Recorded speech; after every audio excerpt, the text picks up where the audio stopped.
श्रीमद् भागवत गीता अध्याय 5 कर्म संन्यास योग। अर्जुन कहते हैं, हे प्रभु, कभी आप संन्यास माध्यम से कर्म करने के लिए कहते हैं और कभी निष्काम माध्यम से कर्म करने के लिए कहते हैं, इसलिए इन दोनों में मेरे लिए जो परम कल्याणकारी हो उसे कहिए। श्री भगवान ने कहा, संन्यास माध्यम से किया जाने वाला कर्म और निष्काम माध्यम से किया जाने वाला कर्म, ये दोनों ही परम श्रेय को दिलाने वाला है, परंतु संन्यास माध्यम की अपेक्षा निष्काम कर्म योग श्रेष्ठ है। हे महाबाहु, जो मनुष्य न तो किसी से घृणा करता है और न ही किसी की इच्छा करता है, वह सदा सन्यासी ही समझने योग्य है, क्योंकि ऐसा मनुष्य राग द्वेष आदि सभी द्वंद्वों को त्याग कर सुखपूर्वक संसार बंधन से मुक्त हो जाता है। अल्पज्ञानी मनुष्य ही संन्यास योग और निष्काम कर्म योग को अलग अलग समझते हैं, न कि पूर्ण विद्वान मनुष्य, क्योंकि दोनों में से एक में भी अच्छी प्रकार से स्थित पुरुष परम सिद्धि को प्राप्त होता है, अर्थात दोनों प्रकार के कर्मों का बराबर फल मिलता है। जो फल ज्ञान योगियों को प्राप्त होता है, वही निष्काम कर्म योगियों को भी प्राप्त होता है। इसलिए जो मनुष्य संन्यास योग और निष्काम कर्म योग दोनों को फल की दृष्टि से एक समान देखता है, वही वास्तविक सत्य को देख पाता है। हे महाबाहु, निष्काम कर्म योग के आचरण के बिना सन्यासी जीवन दुख का कारण होता है, और भगवान के किसी भी एक स्वरूप को मन में धारण करने वाला निष्काम कर्म योगी परब्रह्म परमात्मा को शीघ्र प्राप्त हो जाता है। कर्म योगी इंद्रियों पर विजय प्राप्त करने वाला होता है और परमात्मा में निष्काम भाव से मन को स्थित करके कर्म करता हुआ भी कभी कर्म से लिप्त नहीं होता है। कर्म योगी परम तत्व परमात्मा की अनुभूति करके दिव्य चेतना में स्थित होकर देखता हुआ, सुनता हुआ, स्पर्श करता हुआ, सूंघता हुआ, भोजन करता हुआ, चलता हुआ, सोता हुआ, सांस लेता हुआ, सब प्रकार से यही सोचता है कि मैं कुछ भी नहीं करता हूं। वह सब कर्मों का कारण ईश्वर को मानता है। कर्म योगी बोलता हुआ, त्यागता हुआ, ग्रहण करता हुआ तथा आंखों को खोलता और बंद करता हुआ भी यही सोचता है कि सभी इंद्रियां अपने अपने विषयों में प्रवृत्त हो रही हैं। ऐसी धारणा वाला होता है, अर्थात कर्म योगी जो भी कार्य करते हैं वह शास्त्र अनुकूल और लोकहित के लिए ही होती है। कर्म योगी सभी कर्म फलों को परमात्मा को समर्पित करके निष्काम भाव से कर्म करता है, इसीलिए उसको पाप कर्म कभी स्पर्श नहीं कर पाते हैं।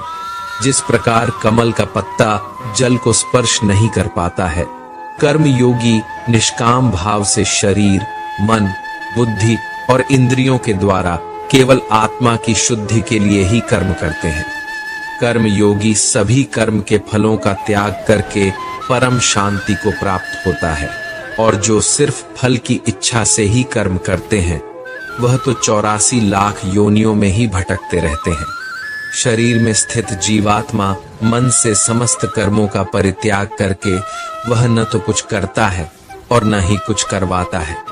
तब वह 9 द्वारों वाले स्थूल शरीर में आनंद पूर्वक आत्म स्वरूप में स्थित रहता है।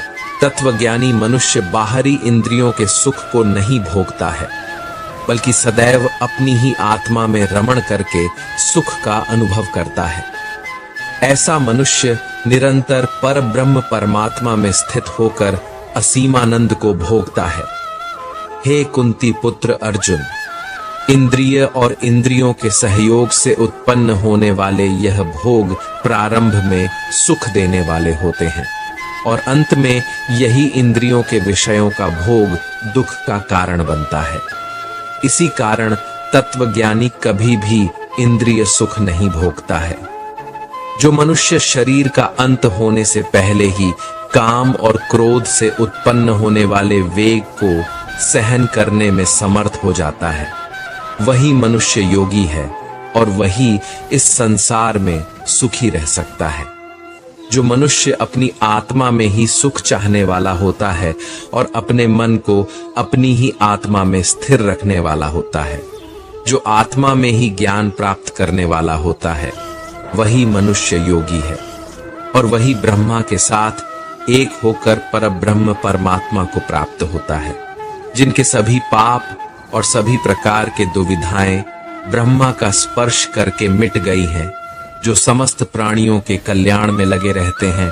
वही ब्रह्मा ज्ञानी मनुष्य मन को आत्मा में स्थित करके परम शांति स्वरूप परमात्मा को प्राप्त करके मुक्त हो जाते हैं। जो मनुष्य सभी सांसारिक इच्छाओं को त्याग चुका है, जिसे हर काम हर वस्तु में सिर्फ परमात्मा ही दिखाई देता है, वही पुरुष परमात्मा को प्राप्त कर पाता है।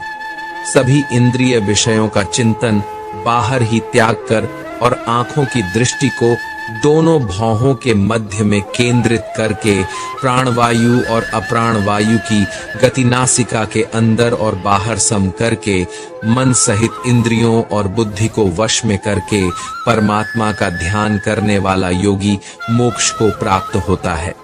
ऐसा मुक्त पुरुष मुझे सभी आज्ञाओं और तपस्याओं को भोगने वाला, सभी लोकों और देवताओं का परमेश्वर तथा संपूर्ण जीवों पर उपकार करने वाला परम दयालु एवं हितैषी समझता है और ऐसा मनुष्य परम शांति को प्राप्त होता है।